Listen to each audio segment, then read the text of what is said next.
लेकिन ये सिर्फ ऐसा नहीं है कि आपने नरेंद्र मोदी साहब के बारे में कहा हो। मुलायम सिंह यादव, उनकी भी बहुत सेवा की आपने। वो भी दिखा दीजिए। मैं उसकी बानगी भी अदालत में पेश कर देता हूं। आपने कहा ये मौलाना नहीं, आरएसएस की चड्डी पहने हुए मुलायम है।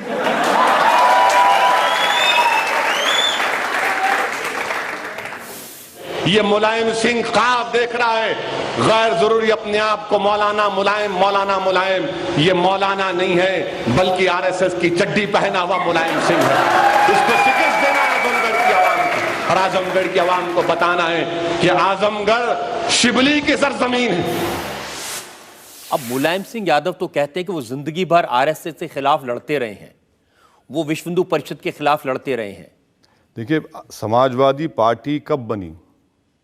बाबरी मस्जिद के शहादत के उस मलबे के ऊपर समाजवादी पार्टी बनी, और हमेशा मुलायम सिंह यादव ने यही बात कहते रहे कि मैं मौलाना हूँ, और लोगों ने देख लिया कि ज़्यादा मुझे दूर जाने की ज़रूरत नहीं है। मुजफ्फरनगर में क्या हुआ, और उसके बाद इलेक्शन, पार्लियामेंट इलेक्शन के बाद 600 से ज़्यादा कम्युनल राइट्स और इंसिडेंट्स हुए। अखिलेश यादव के चीफ मिनिस्टर बनने के बाद कितने वाक़यात हुए। इसके बावजूद भी जो पार्टी अपने आप का बड़ा दावा करती है कि हम मुसलमानों के बहुत बड़े हमदर्द हैं, हर एतबार से वो लोग नाकाम साबित हुए। रिजर्वेशन का वादा किया गया था 16% देंगे, वो ख़त्म हो गया। बच्चों को छोड़ने की बात की गई थी, वो मजाक बन के रह गया। और फिर मुझे आज तक ये बात समझ में नहीं आई कि विश्व हिंदू परिषद के लीडरों के साथ मुलायम सिंह यादव ने वो जो 84 कोसी यात्रा से पहले कहा कि खैर सगाली मुलाकात है। 2 घंटे की मुलाकात, कोई मुगल आजम पिक्चर देख रहे थे क्या मुलायम सिंह? 2 घंटे की मुलाकात, और उसके बाद आप देखिए सब तूफान मचता गया। तो ये असली चेहरा है मुलायम सिंह का, और इसको बेनकाब करना मैं समझता हूं कि मेरा फ़र्ज़ है कि लोगों को बताऊं। और आखिरी बात सर, आज़मगढ़ में मुझे 1-1.5 साल से जाने नहीं दिया जाता।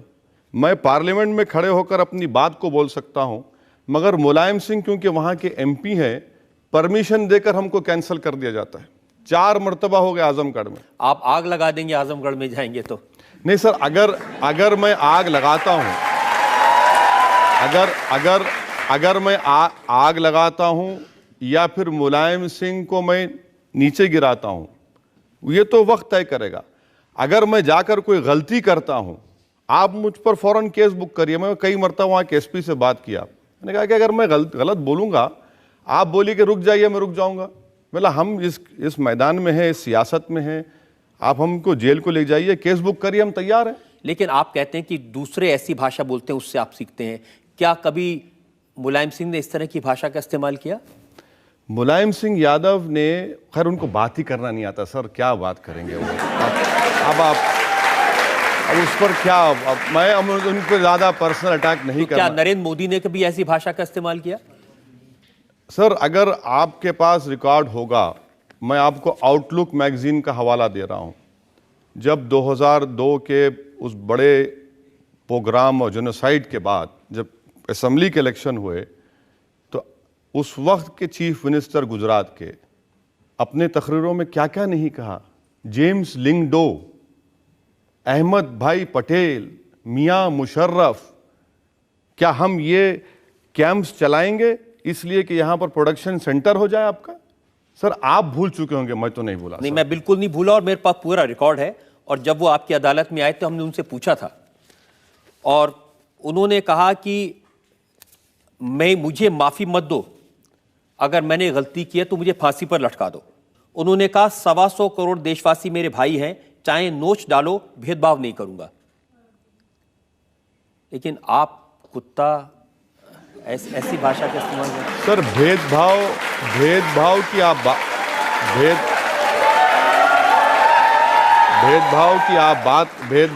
बात कर रहे हैं। मुझे एक बात मुझे बता दीजिए, क्या हिंदुस्तान का वजीर आजम पार्लियामेंट में खड़े होकर प्रेसिडेंट एड्रेस के डिबेट में ये जुमला जेब देता है उनको कि 1200 साल की गुलामी? क्या मतलब था उसका? 1200 साल की गुलामी से हमको आज़ादी मिली। 650 साल तो मुसलमान भी हुकूमत की है इस मुल्क में, तो क्या वो भी गुलामी थी? मैं मानता हूं अंग्रेजों के खिलाफ हम तमाम ने मिलकर लड़ा, वो गुलामी का वक्त था, मगर उसको आप 1200 साल की बात करते। दूसरी बात, 15 अगस्त को लाल खिले से वजीर आजम ने कहा कि 10 साल का मोरेटोरियम होना चाहिए कम्युनल राइट्स के ऊपर। 10 साल क्यों, 100 साल चाहिए, ले लीजिए। मगर ये कैसे टास्क मास्टर हैं, वो बोलते कुछ हैं और फिर उन्हीं के एमपी योगी कुछ और बोल देते हैं। ये कैसे टास्क मास्टर हैं कि साक्षी महाराज बोलते कि पूरे मदरसे टेररिज्म के सेंटर हैं और फिर वजीर आजम की हुकूमत 200 करोड़ देती है मदरसों को। ये कैसी बात है, मुझे समझाइए आप। कि एक वजीर मनिका गांधी कहती है कि गाय को काटा जा रहा है, कैटल को काटा जा रहा है, फिर ये हुकूमत जो मशीनरी आती है उस जानवर को काटने के लिए, इंपोर्ट ड्यूटी 10 से 6% कर देती है। तो ये जो है ना सर, ये जो आपकी बात बिल्कुल नहीं, ये जो जेकिल एंड हाइड की पर्सनालिटी है, आप मेरी बात से मुत्तफिक नहीं हो सकते, मगर मैं जो आपके सामने हूं वो अंदर भी हूं और बाहर भी हूं। मगर ये बात कि भाई मैं इस दूध का धुलावा हूं, मगर मेरे साथी कर रहे हैं, मुझे मत बोलिए, मैं उसका जिम्मेदार नहीं हूं, ये कैसे हो सकता है? ये हमको बता दीजिए कि आप चीफ मिनिस्टर थे, अभी आपने कहा कि मैं भेदभाव नहीं करता हूं। अक्षरधाम का जजमेंट आया, जिस वक्त बीजेपी पावर रिजल्ट आया, सुप्रीम कोर्ट ने कहा कि इन मुसलमानों को टारगेट बनाया गया और इन्वेस्टिगेशन गलत किया गया और इनको सिर्फ नाम की बुनियाद पर 10 साल 11 साल उनके खराब हो गए। क्या ये भेदभाव नहीं है? मुझे ये बता दीजिए कि क्या ये भेदभाव नहीं है कि आज गुजरात में कोई अगर अपना घर बेचना चाहता है तो हुकूमत से परमिशन लेना पड़ेगा। आज वजीर आजम बोलते हैं मैं गंगा को साफ कर दूंगा, मगर क्या यह बात गलत है सर कि वहां पर जुहापुरा के इलाके में पूरा अहमदाबाद का जो मेडिकल हॉस्पिटल्स का जो गंदगी है, वेस्ट है, लाकर वहां पर डंप किया जाता? ये हम बातें करते हैं तो लोगों को पसंद नहीं आता। आपकी सारी बातें ठीक है, नहीं ठीक नहीं है, सही है गलत है बता दीजिए। आपको सारी बातें कहने का हक है और बहुत सारी बातें लोग गलत करते हैं, कहने का हक है, लेकिन कुत्ता कहना ये मुझे समझ नहीं आता। नहीं सर, आप इस बात को समझ लीजिए कि जिन्होंने हमको ये कहते हैं कि टायर के नीचे कोई कुत्ते का बच्चा आ जाए, वो भी नहीं उसके सर देखिए सर, मेरी अल्फाज को फिर कर मैं ही बोल सकता हूं। वो भी सवाल हमने पूछा था उनसे और मैं बताता हूं उन्होंने क्या जवाब दिया था। हमने उनको पूछा था कि क्या आपने मुसलमानों की तुलना पपी से की, जो शब्द उन्होंने इस्तेमाल किया था।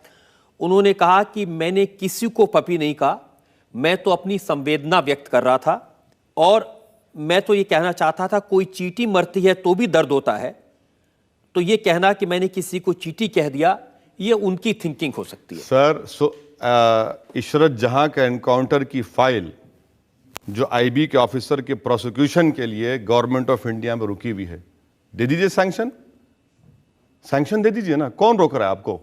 कम से कम वो पहुंच जाएगा। आज जो लोग ये कहते हैं कि मैं इंसाफ कर रहा हूं, कि क्या मुझे एक बात बता दीजिए, क्या ज़किया जाफरी की आंख में डालकर कोई कह सकता है कि हां तुमसे इंसाफ होगा? बता दीजिए। सोहराबुद्दीन, ये तो सोहराबुद्दीन अदालतों के सामने है ना। सर ये भी तो अदालत है, यहां पर आपने मुझे कटहरे में लाकर बिठा दिया तो मुझे अपना डिफेंड तो करना पड़ेगा। सोहराबुद्दीन के भाई को, सोहराबुद्दीन का भाई आज इंसाफ के लिए लड़ रहा है। आज जितने लोग एनकाउंटर किए गुजरात में वो पूरे सर्विस में आ गए। सर क्या ये भेदभाव नहीं है? किसी के भाई को आप पुलिस वाले के ऊपर इल्जाम लगा रहे हैं, वो जेल में रहता है, निकलता है, आप उसको सर्विस में ला लेते हैं, तो क्या मैसेज दे रहे हैं आप?